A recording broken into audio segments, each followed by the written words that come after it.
Okay, ever dreamt of a world where your business runs itself while you sip margaritas on a beach? Well, our guest today might not promise you margaritas, but he can definitely help with the self-running business part. Sanjeev Jain isn't just an MBA from IIFT New Delhi. He's a serial entrepreneur, a title he's earned not once, not twice, but 7 times. He's a tech enthusiast, a network guru, a cybersecurity whiz, and now he's on a mission to automate Indian businesses into the Fortune 500.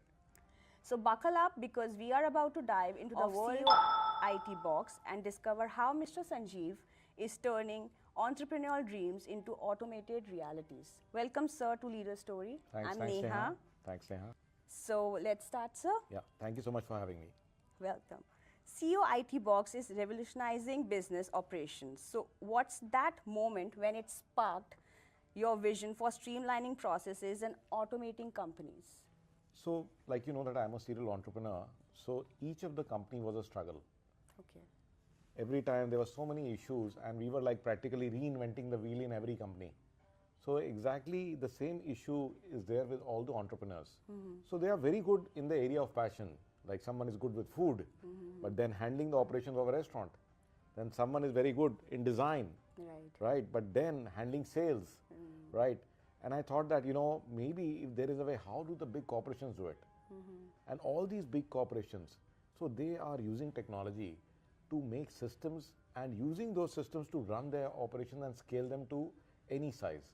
So that is where I thought that maybe if this technology becomes available to small and medium enterprises, then probably we can also get maybe Fortune 500 companies out of India.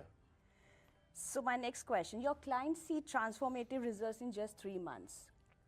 Share a standout story where your rapid methodology turned the tide for a business. So actually it's a very tough question because there is just so many of them. So, but okay, let me talk about Highborn.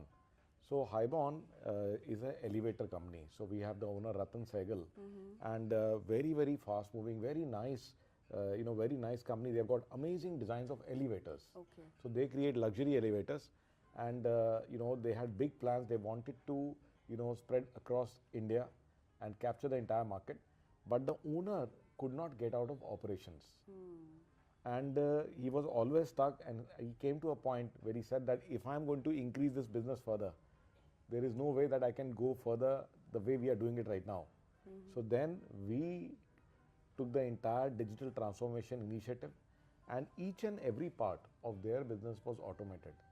Now being present just in New Delhi, now they're spread across 20 cities.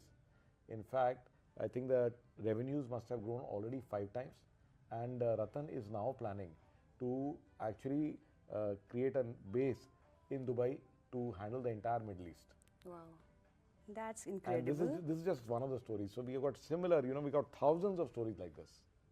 And you are helping many of them like that. Absolutely. Okay, how does organizing the largest AI summit for entrepreneurs and leaders align with your vision and mission? So you understand that all business growth is because of technology. Any top company in any field will always be a tech leader also. And the biggest technology that is available to us right now is AI. Right. In fact, our Prime Minister Modi Yes. also was co-chairing the AI summit happening in France. So this is one of the most transformative technologies that has come and the most powerful one. But there is too much jargon.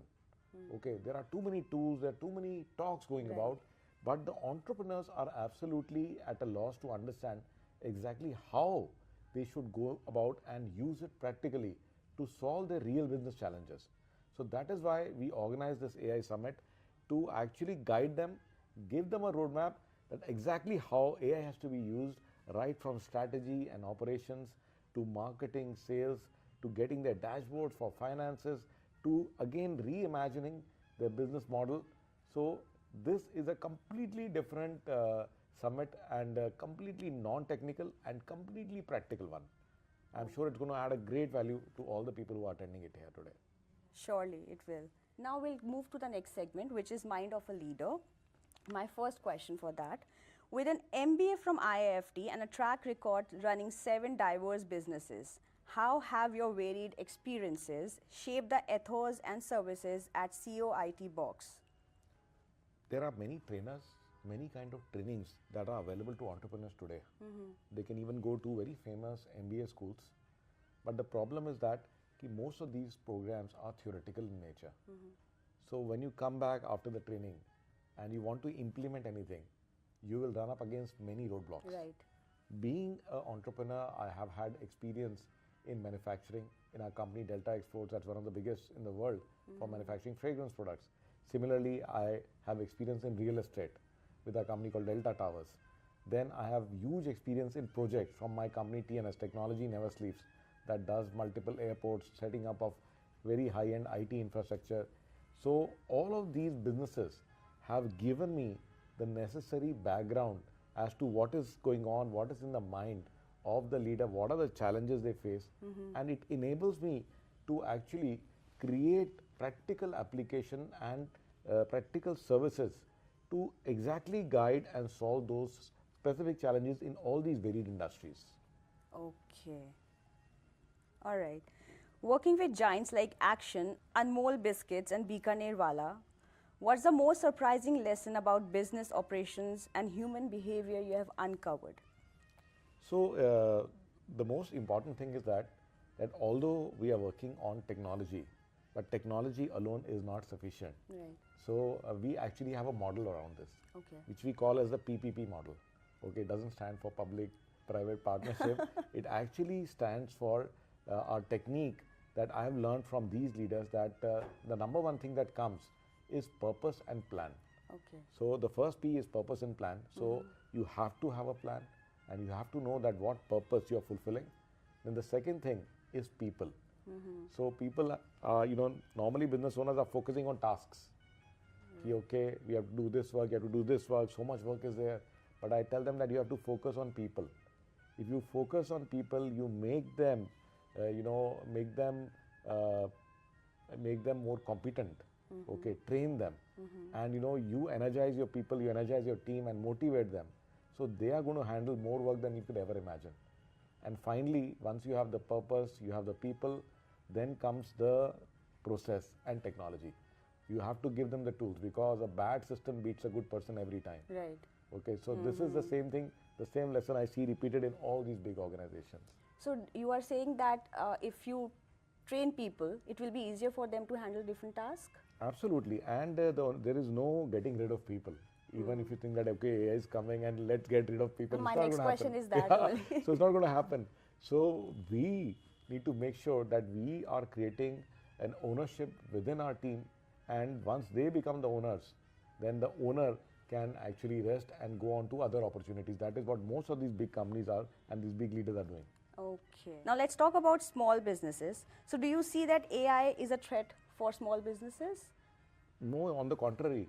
I feel that yes, big corporates have got huge amount of money, okay, to spend, and AI doesn't. The smaller companies don't have that kind of money, Right. okay. But AI is kind of democratizing technology, okay, and it is the same ChatGPT can be used by the owner of Okaya, as well as same ChatGPT can be used by Ramesh Textiles, which is running a shop. And another amazing thing is that all these tools give the power to SMEs that was only held by big corporates till now.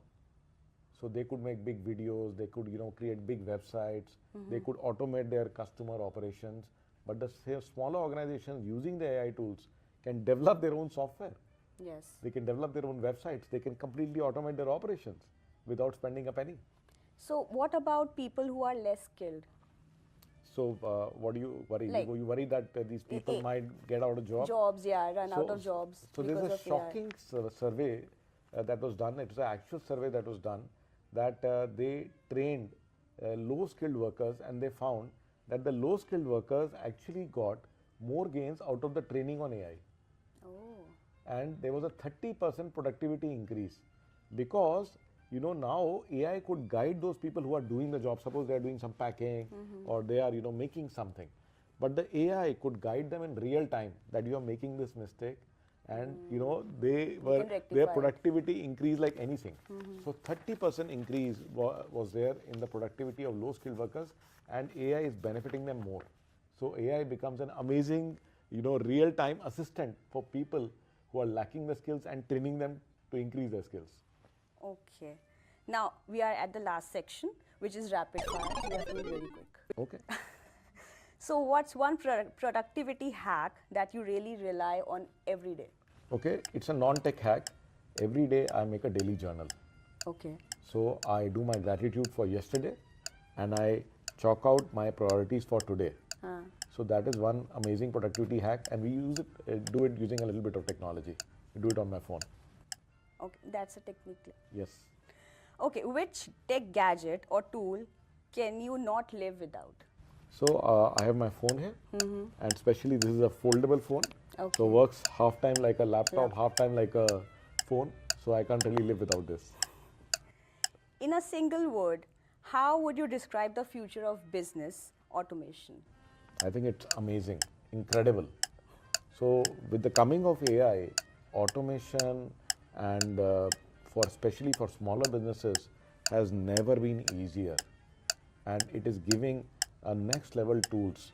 Most of the time, business entrepreneurs are, you know, there's one brain and a lot of hands. Right. But with the coming of AI, now they have someone who can tell them what to do. So till now you were just giving instruction, go do this, do that. But now there is someone who can tell you, okay, you are doing this wrong. This is what you need to do. Right. Last, one activity helps you to unwind after a hectic day. After a hectic day, so actually I love music, and music kind of re-energizes my battery. So music is where, you know, I recharge. So what kind of music? Slow, fast? So I have varied tastes, so not specific. And the amazing thing is that now with help of AI, I'm able to create my own music. Oh. So I use an app called Suno, and now really enjoying it, that I never had these skills before, and I'm able to actually create any kind of music that I want. You can turn into a musician also. Absolutely, absolutely. So if you have time, I can play those for you. Thank you so very much, Sanjeev, for mystifying the world of automation to us, and all the very best. Thank you, Neha. Thank you. Thank you.